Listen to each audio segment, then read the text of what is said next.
Okay, so this is going to be a video to cover and the idea of taking these city sample, the matrix demo type sample Unreal Engine 5 vehicles and being able to use them as props in Unreal Engine 4. This is one method. There may be some others. This won't let you do the full skeletal stuff. I don't really know if there's any way to pull these skeletal meshes out and make them work over in 4. You might be able to do it. I haven't had success with it. But just to get the meshes or make a mesh that will work, this is a method I've come up with to do that. This won't be comprehensive, but it'll give you most of the main stuff you need to know to be able to do that. I'm using the 4.26 and 4.27 right now, still, because at the moment for the project I'm working on, I'm getting double the frame rate than what I'm getting here in 5 with the exact same project. So even with optimizations, I couldn't get 5 to give me the 120 frames, 110 frames per second I was getting on the maps I was using, and then the assets. I had one map that had 1,500 of these cars on it as a test to see, how far you could look and all that stuff, and I was getting 15, 20, 30 frames, well, maybe 40 or 50 frames a second here, and I was getting 90 to 100 over there, so in the 4.0 or 4.26 version. So not sure what's going on there. Maybe a later version of 5 will make this all moot, but for now, if you want to use these down to the previous version, this is one way to do it. So first of all, you want to get whatever mesh together. I think this one, this is the one of the vehicles, the garbage truck. Go into the mesh folder of the vehicle. Oh, by the way, before I get going on this, very important, do not use, you want to get the actual full city sample, because the vehicles in that are really high resolution, high resolution, but high vertices and triangles and such, very high quality. If you get just the city cars project, they're already reduced way down, and they look even probably worse than what I'm about to show you here. So I would recommend starting with the best possible source, which is the full city sample, the whole city, and then just extract your vehicles from there. I recommend actually, if you're not going to use the whole city sample, if you're going to, then just use that, but if you just want the vehicles, then just download the city sample, because it's like 90 gigs. It takes a while. And then just extract the folder having to do with the vehicles to another project, like a blank project, and then work on them from there, because when you try to load this all up, it eats a lot of resources to pull this whole city sample project. So you might want, if you just want to do what I'm talking about here, you might want to pull just the vehicles out separately, put them into a different project, but pull them from the city sample, the full city sample, not the city cars. Anyway, it's a caveat. Very important. So you can see why this garbage truck here is about 2 million vertices and 3 million triangles. So it looks good, but that's excessively more than you would want for most projects. Now, if you're doing, obviously, none of this matters too much if you're going to, well, you can still use it. You can still pull this out. You can just take the mesh and export it. But what we're trying to do here is we're trying to get these down into some kind of usable asset that we can, that isn't going to eat so many resources like that. So you can just take this mesh and just export it, and use it that way if you want to use the full thing and do whatever reductions you want there. You can do the normal kind of reduction in 4. Well, this will work where you go down here and you go to, where's it at? Triangles, and make an adjustment here and pull that down. That will work fine, but you are going to be basing that percentage off of the initial triangle count. So when you try to go down to something small, like say 50 or 100,000 triangles, it's going to get a little wonky. There's another way, two-step way to do this that will get it a little bit better. Also, another reason for doing this is because you can copy the mesh, but you're not going to be able to do the materials, or at least I haven't found a way to do the materials, because they use a material instance that's based on a whole function and all this stuff, and none of this stuff will transfer over. It's either just not possible, or it's just that it's tied into stuff that has to do with Unreal Engine 5, version 5 methodology. Similarly, the stuff with the destruction and the rig is probably going to be the same thing. This whole proxy vehicle thing, this is basically what you're going to look at if you wanted to do like a control rig and distort the mesh. You could do that. And you can do this here and export it. So this is another little aside. If you want to use this, you could. This one doesn't have much, but most of the cars have a lot more to the rig. You can grab a point, shift it around, and it'll distort the mesh. And you can do that to some degree. if you want to make like a damaged version or something like that. But you'd have to pre-make those. To have the dynamic one like in here, I don't know any way to do that, to take this to 4 and make that work, or make the skeletal mesh work as like a drivable vehicle. So again, these are mostly for just prop level stuff.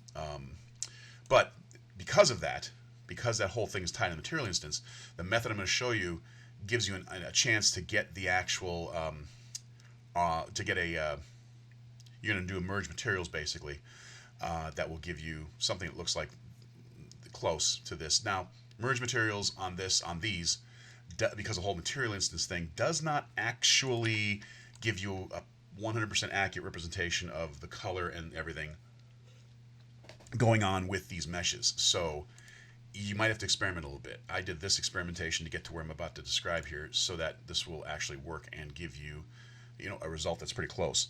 Originally, the methods I had worked up did not let me do that. I was basically using the merge actors as a way to reduce, and that didn't really, picking off one of the LOD levels and stuff.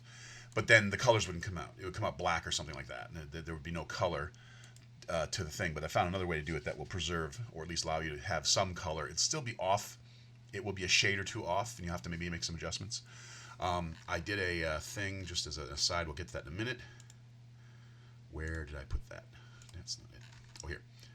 So I took some of these material instances, the material instance from one of these, and I kind of made some generic colors that I could apply to the cars, and I also made a shattered glass one for some damaged stuff, but and a transparent one that didn't quite work the way I wanted. But anyway, so you can do like this to kind of give yourself more of a simpler color, basically, that will have a better chance of matching that shade when you reduce it down and merge it and do all the stuff I'm going to show you, so that it doesn't come out completely different. It'll be closer. So what we're going to do is, you start with, now there's well, there's really one way to do it this way, but to get it to come out right. So you can see I've got a truck here and a truck here. I think this was my original one I messed around with. Oh, actually, I haven't done that one yet. So I've got a simpler version here that is 168,000 triangles, or vertices, as opposed to 1.8 million. So this was using the modeling tool. So I'm going to have to pull another screen in here, so I don't have one screen. But we're going to put this on the map. And I'm going to go ahead and move this over so you can see it. So once we get this on the map here, we can go to the modeling. And we can get to the, where'd it go? You gotta have it selected. And then you go to the modeling. This modeling tools are very, very handy. They're limited, but they do a lot of good stuff. A very, very good one to use, by the way, is pivot. If you're trying to align stuff to a 0 point, use that. Find your 0 point. This is another tip. Find the 0 point on the map, or make a new map. And figure out where your 0 point is, the actual 0 point of the map, 0, 0, 0. And then align everything to that 0 point, and then change the pivot. Move the pivot, and hit this pivot button, and it will actually hit the pivot button, then you move the pivot to 0. In other words, sorry, I should explain a little bit better. You set your 0, you find a 0 point on your map, align your pieces, or whatever you've got that you want to align, relative to that 0 point. Then you hit pivot, and then it'll give you basically a thing like, let's show it real quick here. Oops. There we go. And it will give you something like this that you can move around. You hit accept when you're done. What you do is you move it to the map's 0 point to do that. But there's a bunch of good tools in here that are useful for aligning things and doing other stuff. We're going to do simplify. Simplify will simplify the mesh. And it does a pretty good job. Like I said, you can also do that method where you go into the mesh itself and do the triangles, but we're going to actually save that as a later step, because this does a little bit better job at this level when you've got 2 million triangles to deal with. We're going to go UE standard, pick whatever you want there. And just for the fun of it, we're going to go with, let's say 10%, which is I think what I did on the other one. So it takes a little while to calculate. I'm not going to bore you with that. But what you get in the end is, get a little bit of a thing here,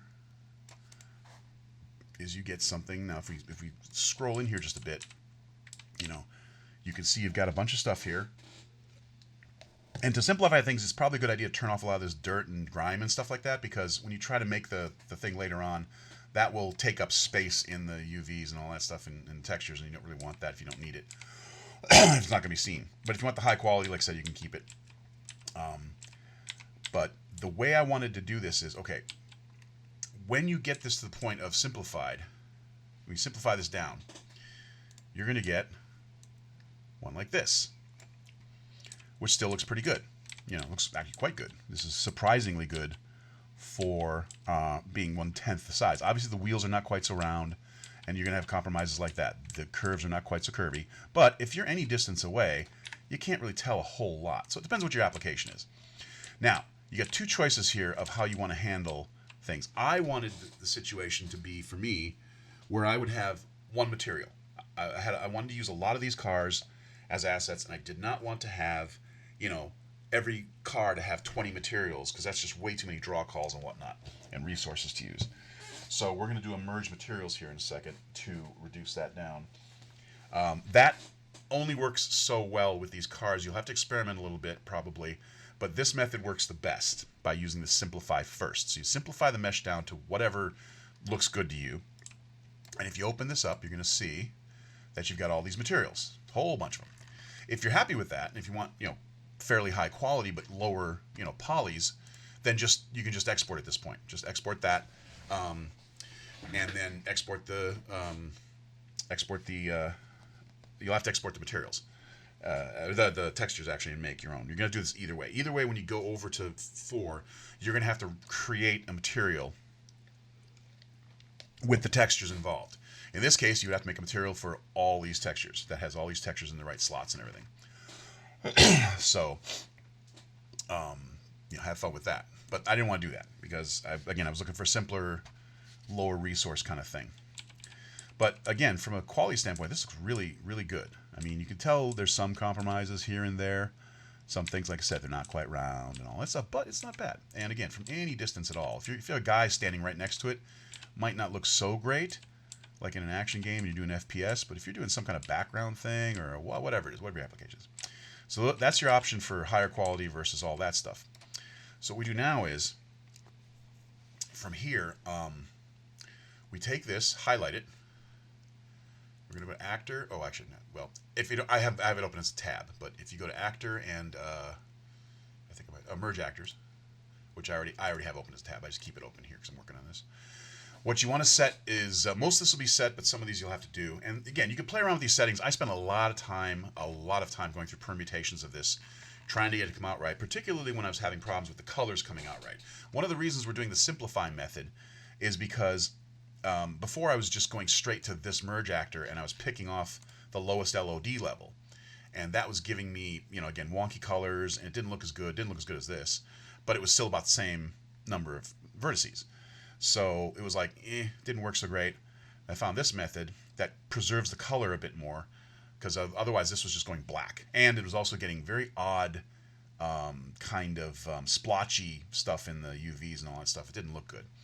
It looked all lumpy and wrinkled and stuff like that instead of nice and smooth like this. So you go to merge actors. These are the best settings I've seen. Again, you can play around with them if you want. If you want to spend the hours like I did, go for it. You want to do the compute light map resolution, merge physics, merge materials. I go with automatic from textile density. Seems to work a little bit better, but you know, you can set it to just regular and give it a 1024 or whatever kind of thing. You do whatever you want to include. I usually just do normal and metallic because you can extract. You can kind of extract, and it'll do the normal for you automatically. You can kind of extract a couple things from metallic as well, for like roughness, to give it a little more shine, which is kind of a neat thing. Because you can actually take one of the, I think you take the red off the metallic map and put it into roughness, and it'll actually give it a little more of a sheen if you want to do that. Come down here, allows two-sided gutter. This is where we're going to do something. Oh, I should point something else out before we do this. I'm sorry, I did this wrong. Now this is up to you. I wanted just one LOD for mine because mine was going to be at a distance, so I didn't really care if you're up close versus far away. So what you want to do there, if you want to do something like that, or at least you want to check this, you can keep it all at whatever the levels there are and do them all, but you got to be aware this one already has one, so we're fine. Sometimes they have up to 4 LODs, and you got to be careful about that when you're messing with this stuff, because it will Again, if you use all LOD levels, it's going to make it bigger and more resource and all that stuff. We're trying to go for simple here and have it be less resource intensive. So I reduced it down to one LOD. Actually, I think I've already done that one that way. So in this case, you could say either use all or always use the lowest. Doesn't really matter because there's only one in this case. But if not, make sure you set this right, because if you want to use the highest LOD level, then do that, or whatever you want to do. Use vertex data baking, texture binning. Do not reuse the light maps, and do not create merge material. That will mess things up. If you want to see it go wonky, try that sometime. You can include imposters if you want in landscape coloring. I kind of do that. I don't really do the distance field. So those are the main settings for this that I use. That's what we use to generate. Let's see, where am I at here? And then that was used to generate this one. And you see the colors came out pretty close. Let me get this over here. This one is the most recent one. So that is now what the result was. You can see slightly less vertices. Not sure why that happened, but it produced this material instance, which I would ignore because I don't think it's a material instance. You really can't export that. But it did produce ambient occlusion, base color, and normal, or metallic. If you know, I think I did ambient on here instead of metallic. But whatever your materials are or textures are, so you export this and your textures, create a material, plug everything in, and boom, it works, and you get this. You get this in Unreal Engine 4. Now, when you're in Unreal Engine 4, once you've got this done and merged, once you've merged the materials, so you only got the one material to deal with now. Now you can go in here if you want and mess with your triangles. So this I think I'm going to use, I think I may have done it like 50% or something, but again, I've got mine are at a distance, so it doesn't really matter. But you can do like this, and you go back and forth with this. You can put it right back up to 100 if you want, so it's fairly non-destructive. So this takes a second to pull this all out. You can do this here or in 4. Either way is the same for this particular thing. And you can see it reduces some stuff, but not that much, but you know, now your triangles are half. But it still looks pretty good. And you can mess with that, you know, how far down you got. The biggest thing on this particular vehicle you're going to see the difference is these tires. Those tires are going to go, you know, diamond shaped pretty quick once you go below that. But you can see it holds up good. You've still got nice flat panels, or you know, smooth panels, I should say. I'll show you an example of one that didn't come out so good. The thing you're going to lose is stuff like this, some of these details on the small lights and stuff like that. So whatever your threshold is for some of these other details, depending on your application, you can play with. So we'll undo that. Didn't want to do that. Doesn't always undo the thing you undid. That's another big problem with this and 4 sometimes do that. And you can see even with the simplification, it did lose a little bit of a few things. For some reason, this kind of went like this. Again, you can mess around with your levels of simplification and everything else to get it where you want. I want it as, you know, reasonably low of a poly setup as I could. That would look pretty good. Now, as an example, if I find one here, let's see here. Oh, that one. So this was an example of one that came out looking fine, but I could not get the colors to come out. Every time I used the merged materials, it was a green truck and it came out black. This still looks pretty good, and I use it because it still looks good.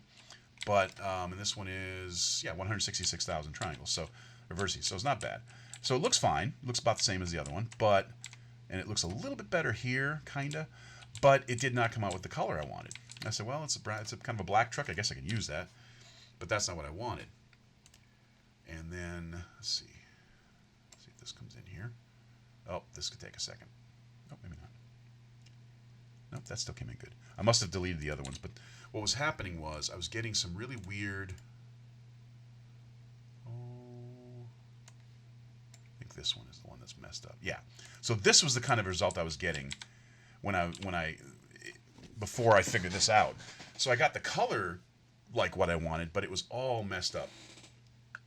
And this had to do with LOD levels. You can see this is much bigger. I wasn't using the simplification method. I was just using the LOD. This is where I was just going right to merge actors from the 1.8 million vertice one and just saying use the lowest LOD. And I think, and then this was coming out all weird like this with splotchiness and this is all the textures all messed up. So it comes out better if you do it the other way. that I just showed you. So that's kind of what the basic methodology. And like I said, once you get this over into 4, once you get the simple version, which is again 168,000, into 4, or even here you can use that other reduction method where you go into the mesh itself. So those are some of the ways. That's one of the ways I found to be able to do that to get this to come out right. In this case, for this one, I modified the material instance to give me this green color I was looking for. Actually, I did this kind of lime green, thinking it would go darker, and it didn't really go darker, so I kind of have more of a lime green one than I was intending. I think I eventually redid it to a more darker color, but or slightly. Let's see what I do here. Not really. Yeah, this is the other one. So, and I did another one. There was another one that I did that did come out darker from, it would be like more like this one for color, maybe not quite that dark, but it came out a couple shades darker. So I just went into the material instance and I lightened it a couple of shades, and then it came out real close when I did it. So you can play around back and forth with the colors. You can see here this is one that had the original. This is the original color. Well, that's a really day glow green. So anyway, so that's the basic method for getting a fairly simple, much lower resource intensive one over to the Unreal Engine 4s and be able to use them. Like I said, they don't have a skeleton. You can rig it up if you want, I suppose, or try to get these skeletons to go in some way. If you figure that out, leave a comment. That'd be great. Wouldn't be bad to have these drivable in some way, or at least animate. I guess you could use this anyway if you're not looking too closely. The wheels just won't turn. But if you can figure that out, that'd be great. And you can play around with any level of this type of stuff with the method I've described. But that should get you going to get these city cars and these assets, these vehicles over into Unreal Engine 4. Like I said, in probably in 6 months or a year, it probably won't matter. Everyone will be on 5, and 5 will probably be mature enough to work well enough that everyone will just switch over. But for now, that's what I'm doing, and probably for the project I'm on, I've probably got to finish it in 4 for now. And there might be a few people in that situation that would like to use these but are stuck in 4 for their project. But this will at least give you a way to do that and to get something over there.